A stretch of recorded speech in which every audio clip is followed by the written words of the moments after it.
Magandang araw Pilipinas. Welcome to Sinas Vlogs PS. Ayan, welcome to Munting Bukid. Ayan, almusal tayo. Ang ulam natin ngayon, ito yung bulaklak ng nyog. Ayan, kung tawagin ito sa Bicol ay bulok. Pero kinakain pa. Ginataang native na manok na may halong papaya. Ayan, napakasarap. At ito pa, pinangat na dilis. Ayan, nakabalot sa dahon ng saging. Ayan.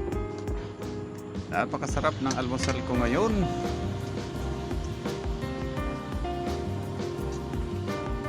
Tara na. Kain na tayo dito sa aking munting bukid.